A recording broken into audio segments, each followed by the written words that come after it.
Irmãos,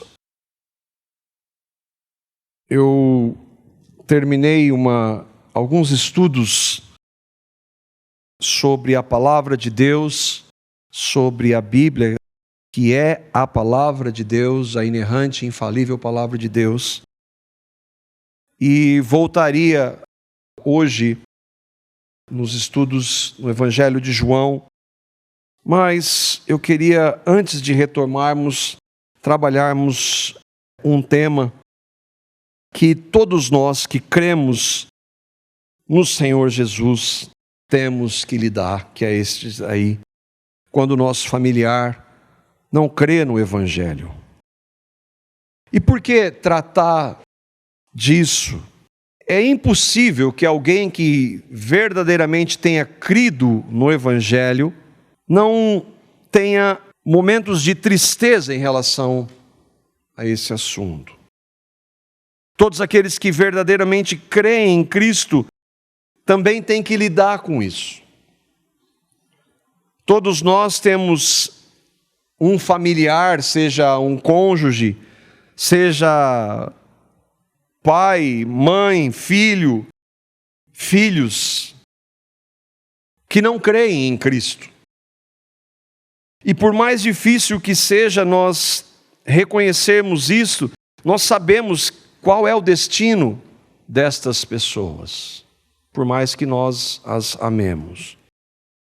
Todo cristão sofre com isso, porque todo cristão quer ver seu familiar convertido a Cristo.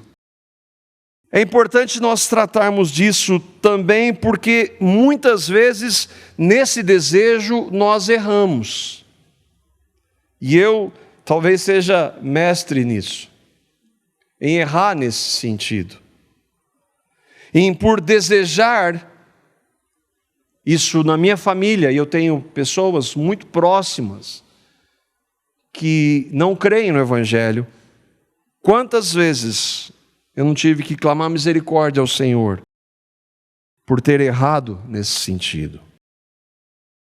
E também porque recentemente eu estive conversando com alguns irmãos sobre isso. É diante disso então que eu gostaria de tratar alguns pontos à luz da palavra, algumas verdades bíblicas que nós podemos e devemos nos pautar para então sabermos como nós devemos agir em situações que todos nós, sem exceção, que cremos em Cristo, temos que enfrentar. E eu estava meditando e eu refleti aqui em 7 pontos. 7 verdades bíblicas que podem nos ajudar na nossa postura, como nós devemos lidar com pessoas da família que não creem no Evangelho. Como nós devemos lidar com isso? E o primeiro ponto é este aí, é que nós não podemos converter ninguém. E esse é um dos pontos que eu várias vezes errei, achando que por uma boa argumentação, por um momento, por uma estratégia, por uma palavra bem colocada, um texto bem colocado, aquilo ali ia levar algum familiar à fé em Cristo.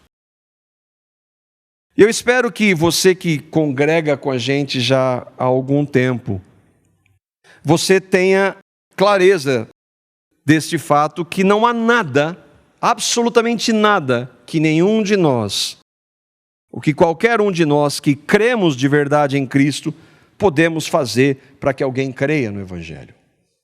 Nós não podemos fazer nada.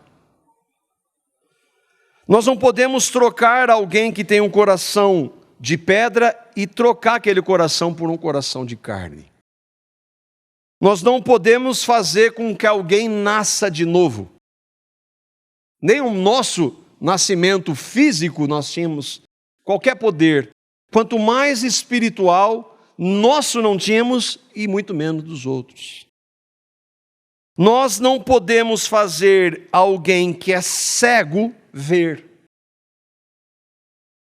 E essas expressões mostram exatamente isso, a nossa impossibilidade. A palavra diz que Deus tira um coração de pedra e coloca um coração de carne. Deus faz pessoas que são cegas espiritualmente verem. Deus faz com que mortos nasçam de novo. Deus faz. Nós não fazemos nada disso. Nós não temos esse poder. E assim como nós não podemos converter ninguém, é importante, nós não podemos impedir ninguém de ser convertido. Quando Deus age, o homem não pode fazer absolutamente nada. E nós somos muito mais propícios a impedir do que ajudar. Nós não podemos fazer nenhum nem outro. Mas nós somos muito bons para atrapalhar, ainda que não possamos fazer isso na verdade. Nada que nós façamos pode levar alguém à fé genuína em Cristo, nem impedir com que essa pessoa vá a Cristo. Somente Deus pode transformar o homem. E aqui eu não estou falando de uma mudança exterior de religião, eu saí da religião A e fui para a religião B. Não, é uma mudança que só Deus pode fazer, que é troca de vida, que é regeneração. É algo que só Deus pode fazer. E aqui a gente vê, por mais que a gente relute, uma clara implicação, soberania de Deus. É Deus quem faz. Olha o que, por exemplo, o Senhor Jesus disse quando ele estava para voltar ao céu, lá em João, capítulo 16, os versículos 7 e 8. Jesus aqui, ele está para voltar ao Pai. Ele cumpriu o seu ministério. E ele está falando para os seus discípulos. Então ele diz assim: todavia, digo-vos a verdade que vos convém que eu vá, porque se eu não for, o Consolador não virá a vós. Mas quando eu for, vô-lo enviarei. E quando ele vier, convencerá o mundo do pecado e da justiça e do juízo. O que Jesus está dizendo? Ele está falando do Espírito Santo. Jesus, enquanto esteve aqui com os seus discípulos, ele era, como nós vemos nos profetas, ele é o Consolador, nós cantamos. Mas então, quando ele volta ao céu, vocês vão esperar e eu vou mandar o Espírito, o Consolador, para capacitá-los a pregar o Evangelho. E não somente isso, ele vai capacitá-los a pregar o Evangelho. E o Evangelho que vocês vão pregar, ele vai pegar esse Evangelho e vai gerar vida em pessoas. O convencer uma das possibilidades de tradução é expor, é o que o Espírito Santo faz quando ele confronta um homem e uma mulher, mostrando a sua realidade de pecado. Porque se o Espírito Santo não fizer, nós achamos que somos boas pessoas. Eu não sou, ou pelo menos, eu não sou tão ruim quanto fulano de tal. Agora, quando o Espírito Santo vem, ele convence, ele expõe a nossa realidade, ele mostra para nós o que nós somos, pecadores. E não somente isso, quando ele nos mostra, ele traz à luz a nossa realidade de pecado, mas ele também aponta para Cristo, aquele que trata com pecadores e com seus pecados. Em João, no capítulo 3, nós não vamos ver, Jesus está falando de uma realidade que eu mencionei há pouco, nascer de novo, ou nascer do Espírito, que é uma ação de Deus e que o homem não participa. Paulo, em 1 Coríntios, capítulo 2, os versículos 12 a 14, aqui ele está falando já para aqueles que creram em Cristo. E olha o que Paulo, iluminado pelo Espírito, não é Paulo, quando a gente fala de Paulo, Lucas, Pedro, não são eles são apenas aqueles que, dirigidos pelo Espírito, escreveram a palavra de Deus. Então, Deus está dizendo por meio de Paulo como alguém pode crer Nós, está falando dos cristãos, porém, não recebemos o Espírito do mundo, mas o Espírito procedente de Deus. Lembra aquele que convence? É esse, é o Espírito Santo. Para quê? Para que entendamos as coisas que Deus nos tem dado gratuitamente. Porque sem o Espírito de Deus, nós continuamos não entendendo nada. Nós estamos separados de Deus. Então o Espírito Santo é quem revela o que Deus nos deu gratuitamente. Delas também falamos, não como palavras ensinadas pela sabedoria humana, mas como palavras ensinadas pelo Espírito, interpretando verdades espirituais para os que são espirituais. Quem não tem o Espírito Santo, não aceita as coisas que vêm do Espírito de Deus, pois lhes são loucura, e não é capaz de entendê-las, porque elas são discernidas espiritualmente. Quem não tem o Espírito Santo não entende. Por mais que você tente, com a sua eloquência e argumentação, a pessoa não entende nunca. E há pessoas que passam décadas ouvindo e não entendem. Por quê? Porque elas não tiveram a ação soberana de Deus para abrir o seu entendimento, para que elas possam entender. Paulo está dizendo, aquele que tem o Espírito de Deus é que entende as coisas de Deus. E aqui, fundamentalmente, é o que? O Evangelho. Quantas vezes a gente fala do Evangelho para alguém e prega e fala que é a graça, aí ele fala assim, a gente tem que fazer mesmo, né? Tem que parar isso. Não entende. Isso mostra que nós precisamos do Espírito para que possamos então crer. Olha o que o irmão J.I. Packer, num livro maravilhoso, O Conhecimento de Deus, diz: sem o Espírito Santo não haveria fé nem novo nascimento. Em resumo, não haveria cristãos. Se o Espírito Santo não revelar, ninguém vai entender nada por sua capacidade intelectual.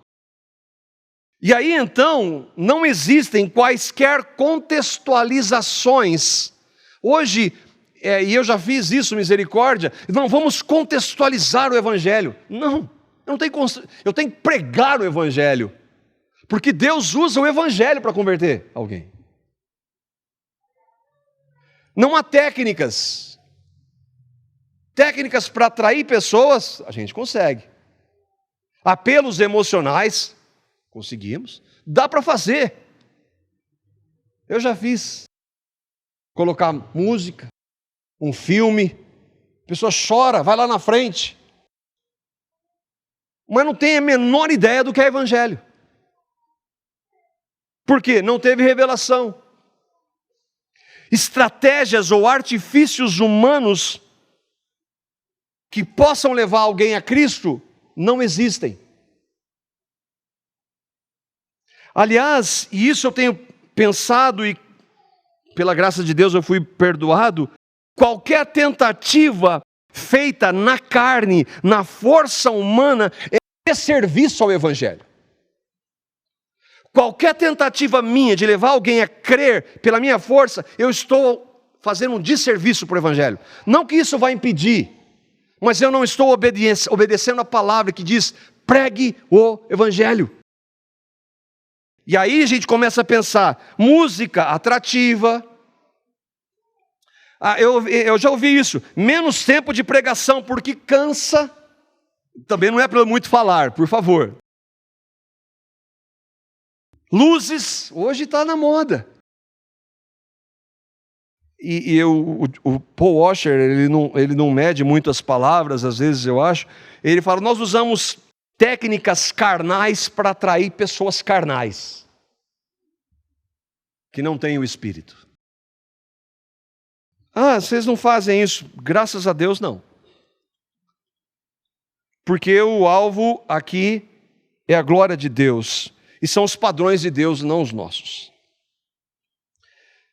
Técnicas humanas não produzem vida espiritual. E porque os que creem precisam ser edificados espiritualmente. Diante disso, já que nós não podemos converter quem quer que seja, Qual que é a única forma que Deus usa para que Ele possa converter o meu familiar que ainda não crê e o seu? É simples. Pregue o Evangelho. Fale de Cristo. O que devemos falar é de Cristo. Daí a pessoa crer, não é departamento nosso. Mas nós precisamos falar de Cristo e o que Ele fez. O que Ele fez na cruz, morrendo e ressuscitando por pecadores. O mesmo Senhor Jesus, que disse que só o Espírito pode converter, diz também lá em Marcos, no capítulo 16, os versículos 15 a 16, o que Ele falou para aqueles que creem, para que nós possamos fazer, para que Ele então possa gerar vida. E disse-lhes: ide por todo o mundo, pregai o Evangelho a toda criatura. Quem crer e for batizado será salvo, mas quem não crer será condenado. Esse é um dos textos pelos quais nós cremos que o batismo é uma evidência de alguém que crê. Muita gente que foi batizada porque teve, sei lá o quê, um apelo emocional. Eu já fiz isso também. Eu já fiz bastante coisa, né? E sem ter crido no Evangelho, graças a Deus, as misericórdias do Senhor, elas estão sempre sendo renovadas. Pessoas que creram no Evangelho, elas devem ser batizadas. Não é o inverso. Mas Jesus está falando, ide pregar o Evangelho para todas as pessoas. E essas foram uma das últimas palavras do Senhor Jesus após a sua ressurreição. Irmãos, a ordem aqui é clara ou não? Mas alguns às vezes vão argumentar, e é comum, por que pregar o Evangelho para toda criatura, se é Deus quem revela? Se não sou eu, se o que eu faço não conta? Por quê? Se é Deus que vai fazer, independente de eu falar ou não, eu não atrapalho ou não ajudo, por que eu tenho que falar? Bom, primeiro, é porque Jesus mandou. Está falando, vai lá e prega. Essa é uma razão. Já basta. Mas a outra é porque ninguém vai crer se não ouvir. É Deus quem revela, sim, mas Deus estabeleceu na sua soberania que Ele vai revelar mediante a pregação do Evangelho. E num sonho? Não, que sonho? Agora, Deus pode usar um sonho para levar a pessoa a alguém para pregar o Evangelho? Creio que sim. Mas a pessoa precisa ouvir o Evangelho. Olha o que Deus está dizendo aqui por meio de Paulo, Romanos capítulo 10, versículo 17. E olha só como é claro como Deus, pelo Espírito, gera a fé em uma pessoa para que ela possa crer. A fé vem pelo ouvir, e o ouvir pela palavra de Cristo. Algumas versões trazem, fé vem pelo ouvir, ouvir pela palavra de Deus. Mas no original, foi escrito, é Cristo. A pessoa precisa ouvir de Cristo. É isso que o meu familiar e o seu precisam ouvir, de Cristo. Por quê? Um pouco atrás, versículos 13 e 14. Por que elas precisam ouvir? Porque todo aquele que invocar o nome do Senhor Jesus será salvo. Agora, aí é a nossa responsabilidade de pregar. Como, pois, invocarão aquele em quem não creram? E como crerão naquele de quem não ouviram falar? E como ouvirão se não houver quem pregue? Ou seja, se ninguém falar de Jesus, a pessoa não vai crer. Não existe outro método? Não. O seu testemunho, o meu testemunho, não levam ninguém a Cristo.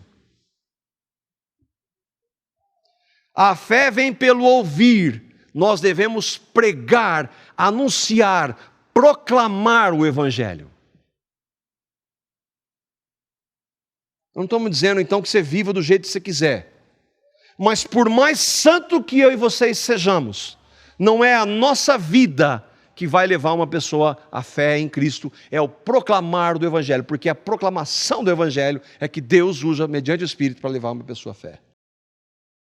Isso, por um lado, nos dá alegria, porque se eu for olhar para mim e falar, se depender da minha vida eu olhar, eu não posso, eu tenho vergonha de falar de Cristo para alguém. Mas como eu não tenho que olhar para mim, eu olho para o poder de Deus, que é o Evangelho, eu posso proclamar o Evangelho, e Deus pode usar essa proclamação imperfeita e gerar vida naquele familiar que eu amo, que ainda não crê. Mas só falar isso não é pouco. Eu me lembro, eu participei de uma série de um congresso em que nós tínhamos um pequeno vídeo, e esse vídeo, e aquele professor que estava dando aula de PowerPoint e tal, usando as ferramentas, e aí eu coloquei um vídeo que só falava do Evangelho. Tá bom, mas tinha que ter alguma coisa a mais. Alguma imagem, uma música, tá bom, mas não, só a proclamação do Evangelho, quer dizer, só não servia. Mas é só isso que Deus usa para levar uma pessoa à fé. Jesus mandou proclamar, anunciar, pregar o Evangelho. O que é o Evangelho? A palavra Evangelho significa boa nova, uma notícia boa. Por que nós precisamos falar dessa notícia boa? Porque eu e vocês, até o meu filho mais lindo, de 8 meses, somos uma péssima notícia. Nascemos em pecado. Então você não se sinta ofendido se eu estou falando para você. Eu estou falando do meu filho, de 8 meses, nasceu em pecado. E a trajetória dele, se ele não crer em Cristo, é triste. É crescer e crescer na habilidade de pecar, com a natureza de pecado que ele nasceu. Não somente ele, você também e eu também. E todo ser humano, descendente de Adão, nascemos em pecado. E por isso cometemos inúmeros pecados. E não adianta querer parar, porque já era.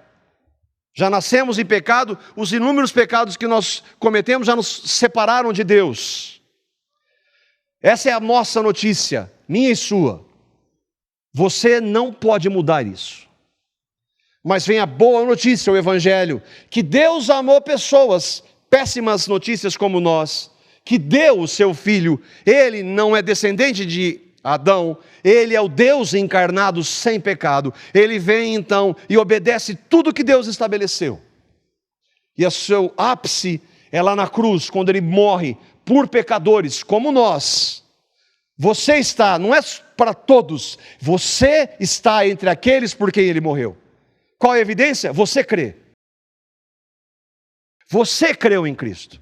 Houve um momento na sua vida que você ouviu isso e foi convencido pelo Espírito de que você era o pecador, se arrependendo e crendo no que Ele fez por você, de amor e de graça, e recebendo Ele, o que Ele fez, pela iluminação do Espírito, que tirou a sua cegueira, que trocou seu coração de pedra, e que você tem agora, eu creio no que Cristo fez. Ele é o meu Salvador, Ele é o meu Senhor. Você crê no Evangelho. A minha ênfase não pode levar você a crer. Mas o meu desejo é que você, cada um de vocês, creia no Evangelho. Irmãos, nós temos que pregar o Evangelho. Mas e se o seu familiar não ouvir? Como é que eu vou falar do Evangelho para ele? É muito importante que nós procuremos, à luz da palavra, dirigir, se há uma oportunidade, aquela pessoa a mostrar o seu estado de pecado. Hoje é uma ideia, não, Deus ama e vamos lá, continua mesmo assim. Não, nós precisamos ser confrontados com o nosso estado de pecado. Para entendermos que só Cristo pode nos salvar. Caso contrário, se nós não formos tão ruins como a Bíblia diz que nós somos, qualquer melhoradinha que nós tentemos, a participar aqui, vir domingo de vez em quando e tal. Não. É preciso confrontar o Evangelho. E se você crê no Evangelho, você vai se identificar, porque eu sou esse pecador. E nós precisamos então mostrar essa realidade para então apontar para o Evangelho, apontar para o que Cristo fez. Onde nós vemos isso? Em Romanos, irmãos. Leia Romanos capítulo 1, 2 e 3. E você vai ver isso claramente. Paulo fala primeiro para aqueles do mundo, que eles eram pecadores. Aí os religiosos ficam felizes, ele fala, vocês também são pecadores. Aí ele fala, só Cristo para mudar esse estado. Observe como Paulo, use o exemplo de Paulo em Romanos para pregar o Evangelho. Só Deus pode converter, e Ele faz isso mediante a pregação do Evangelho. E o que eu faço? Fale de Cristo e espere em Deus. Falar o quê? Aquilo que nós acabamos de ouvir, do Evangelho. Fale do que Cristo fez. Você é um pecador, como eu, e nós não podemos mudar, não adianta você parar de fazer isso. Mas Deus mandou seu Filho para morrer na cruz por pecadores como você. Se você crê no que Ele fez, se arrependendo, você é salvo. Mas é desse jeito. Deus usa o Evangelho para converter uma pessoa. Não usa a eloquência de quem quer que seja, mas a simplicidade do Evangelho. Dentro desse ponto, irmãos, é importante, não seja chato. Eu também errei nisso aqui também. Ficar insistindo. Quando você crê, entende, você percebe que a pessoa, ela não quer saber. É ruim, dói, mas a gente tem que ficar quieto. Eu me lembro uma vez, esse não foi para um familiar, foi para um amigo, e eu estava falando, e já tinha falado algumas vezes, aí ele falou assim, Marco, deixa eu falar uma coisa para você. O dia que eu quiser saber alguma coisa de Deus, você vai ser a primeira pessoa que eu vou perguntar. Ou seja, para de falar. Aquele foi o recado, eu entendi. Às vezes a gente quer converter a pessoa, mas lembra, nós não podemos fazer isso. Olha o que Jesus diz em Mateus capítulo 10, quando Ele mandou os 12 irem pregar o Evangelho, e o anúncio de Jesus era, vocês digam, o reino dos céus está próximo. Mateus capítulo 10, versículos 14 a 15, e aqui eu quero trazer como contexto, quantas vezes você precisa falar? Olha o que Jesus diz, e é muito sério isso. Jesus mandou os seus discípulos pregarem nas casas, ele diz, se alguém não os receber nem ouvir as suas palavras, sacudam a poeira dos pés, quando saírem daquela casa ou cidade. Eu lhes digo a verdade, no dia do juízo haverá menor rigor para Sodoma e Gomorra do que para aquela cidade. Quantas vezes? Fale uma vez. Já basta. Já basta. É difícil isso, né, irmãos? E olha como é o Senhor Jesus que está dizendo, ninguém fora dele aqui, da seriedade que é quando alguém rejeita o Evangelho. Com isso eu quero que nós entendamos, diga, pregue o Evangelho uma vez, basta. Uma vez, basta. Mas irmãos, aí é importante nós entendermos, pregação do Evangelho não tem nada a ver com discutir religião. Já errei nisso também. Errei muito nisso, está aqui. Paulo escrevendo para Timóteo, ele traz um princípio muito claro para nós. 2 Timóteo, capítulo 2, os versículos 23 a 26. Paulo está falando aqui, o contexto entre irmãos, ele está falando para Timóteo, Timóteo era um pastor, e ele está falando para a realidade entre irmãos em Cristo, mas essa verdade se aplica para nós que estamos pregando para pessoas que ainda não creram.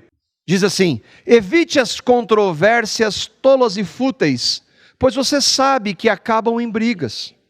Ao servo do Senhor não convém brigar ou contender ou discutir, mas sim ser amável para com todos, apto para ensinar e paciente. Então se eu for apto para ensinar e paciente, ele vai crer? Lembra que nós não podemos levar ninguém a crer. Olha o que o texto diz, deve corrigir com mansidão os que se lhe opõem, na esperança que Deus lhes conceda o arrependimento. É Deus quem vai conceder, é Deus quem vai quebrar o coração daquela pessoa, e não a sua paciência, por favor. Levando ao conhecimento da verdade, para que assim voltem à sobriedade e escapem da armadilha do diabo que os aprisionou para fazerem a sua vontade. Essas pessoas estão cegas. Uma pessoa que está fora do Evangelho, que não foi convertida a Cristo, ela está morta em pecados, elas têm um coração de pedra, ela está presa pelo diabo. Nessa condição ela não vê, não ouve, não entende. Por isso, discutir sobre criacionismo, discutir sobre Maria, o papel de Maria, discutir sobre o sábado, usos e costumes, discutir isso não vai levar a nada. As pessoas precisam ouvir do Evangelho. Porque quando ela ouvir o Evangelho e Deus gerar a vida nela, aí Deus vai começar a tratar de todas essas outras questões. Como é que você pode fazer? Quando você entrar numa situação assim, pergunte para ela, você sabe o que é o Evangelho? Pergunte para evangélicos, inclusive, você vai se surpreender. Outro ponto importante, irmãos, para que nós, especialmente nós pais, saibamos. Eu já falei isso para os meus filhos de 14 e 13 anos. Nós não somos culpados pela rejeição de ninguém. Por mais difícil que seja tratar isso. Nós não estamos falando que nós não podemos levar ninguém a crer. Nós não podemos impedir ninguém de crer. Se alguém crê, é só pela graça, amor e misericórdia de Deus. E os que não creem porque rejeitam. Essa é a resposta bíblica.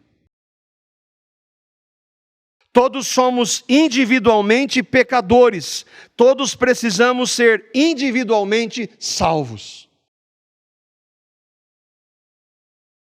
Ezequiel, capítulo 18, versículo 20, o profeta Ezequiel mostra claramente a responsabilidade do pecado é individual. A alma que pecar, essa morrerá. O filho não levará a iniquidade do pai, nem o pai a iniquidade do filho. A justiça do justo ficará sobre ele, e a perversidade do perverso cairá sobre este. O que Deus está falando por meio do profeta Ezequiel? Cada um de nós, cada alma que nós somos responsáveis pelas nossas vidas, pelos nossos pecados. Mas aí ele está dizendo, a justiça do justo, mas que justiça do justo? Dos descendentes de Adão, quantas almas pecaram, irmãos? Todas, todos pecaram. Quantos justos há? Não há nenhum justo, nenhum sequer. Mas como ele está falando do justo? O justo é aquele que creu em Cristo e foi justificado pela fé em Cristo, e a justiça do único que é justo, Cristo, foi dada por amor e de graça para aquele que crê. O que eu falei? Do Evangelho? Se nós não podemos converter ninguém, não somos responsáveis pelos pecados de ninguém. Isso não significa que nós não devamos testemunhar. Aliás, não é que o cristão tem que testemunhar. Um cristão testemunha, irmãos. Não, você tem que ter... Irmãos, um cristão tem a vida de Cristo nele. Se a vida de Cristo está, ele vai testemunhar. Não é que tem que fazer. E ainda assim, como cristãos, tristemente, nós podemos dar um mau testemunho. Mas nós não somos culpados pela rejeição de quem quer que seja, inclusive dos nossos filhos.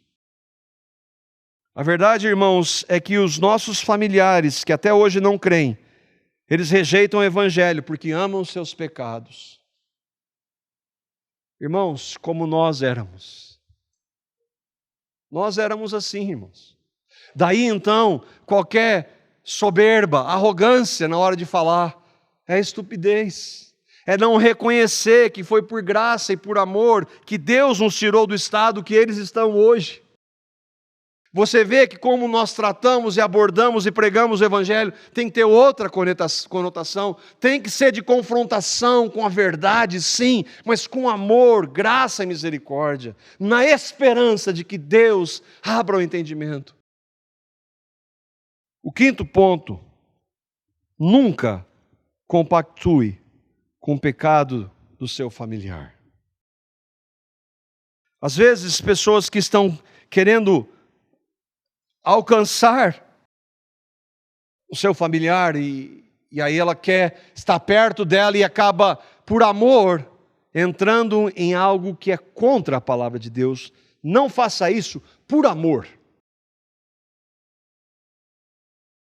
1 Coríntios capítulo 9, os versículos 19 a 22, eu já ouvi gente defendendo essa prática, usando esse texto que não tem absolutamente nada a ver.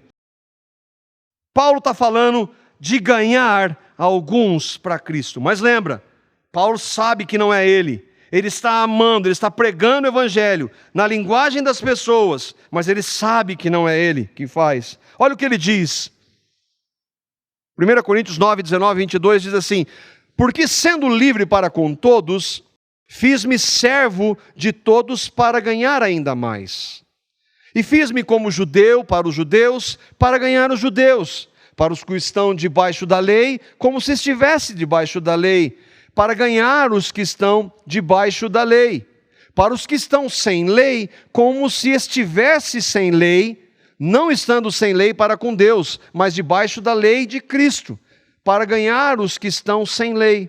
Fiz-me fraco para com os fracos, para ganhar os fracos. Fiz-me de tudo para todos, para que por todos os meios chegar a salvar alguns. Lembra, não é ele quem faz, mas ele vai tentar falar com aquela pessoa na linguagem dela. Por amor, ele vai querer falar do jeito que ela possa entender, mas ele não vai ir na prática daquela pessoa, ele não vai mudar o conteúdo do Evangelho. Por amor, eu não vou julgar, para ganhar Cristo, vai e comete o pecado que aquela pessoa está. Você não está amando assim. E é uma oportunidade para dizer, mas por que você não faz isso? Porque, querido, Cristo é a minha vida. Isso não faz mais parte da minha vida. Eu amo você, mas eu não vou fazer isso porque eu amo, antes de você, amo o meu Senhor que me salvou.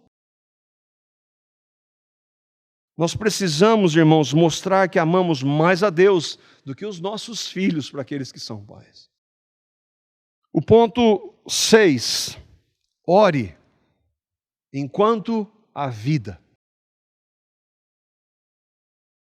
Eu oro pelo meu pai há mais de 30 anos.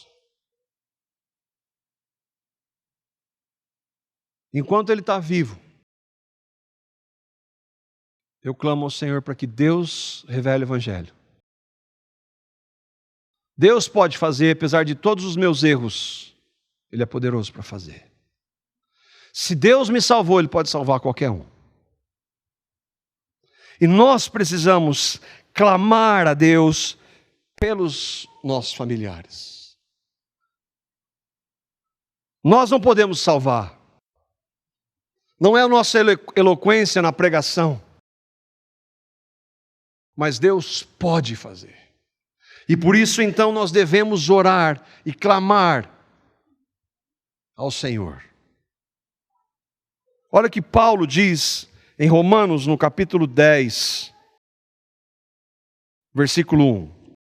Irmãos, o desejo do meu coração e a minha oração pelos israelitas é que eles sejam salvos.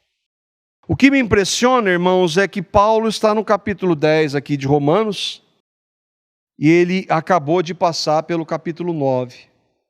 Você sabe o que o capítulo 9 diz? Eleição, escolha soberana de Deus.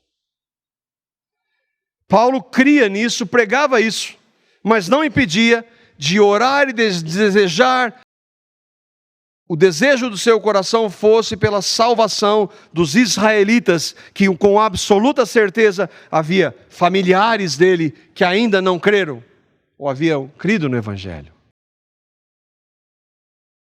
A soberania de Deus não anula a nossa oração e clamar para que Deus salve a nossa família. Paulo orava pelos perdidos. Dizia que o desejo do coração dele era que eles fossem salvos. Quando eu penso especialmente nos meus filhos hoje, isso gera temor e tremor. O fato deles serem filhos de pastor não significa absolutamente nada. Enquanto eles estiverem vivos, eles confessam que creem, mas eu não sei se eles creem. Enquanto eles estiverem vivos, eu vou clamar para que o que eles confessam, eu já disse a eles, que o que eles confessam tenha sido produzido pelo Espírito Santo, e não pelo pai deles ou a mãe deles falando. E por último, irmãos, ame seu familiar de forma prática. Não para testemunhar, não para ganhar para Cristo. Ame. Ame aquele familiar seu cônjuge, filho, pai, mãe. Ame. O Senhor mandou a gente amar inimigo. Quanto mais familiares nossos. Ame. Não para converter ninguém, porque a gente não converte ninguém, mas por obediência e amor ao Senhor, e amor à pessoa. Nós somos chamados para conviver. O Senhor não nos tirou do mundo ainda, irmãos.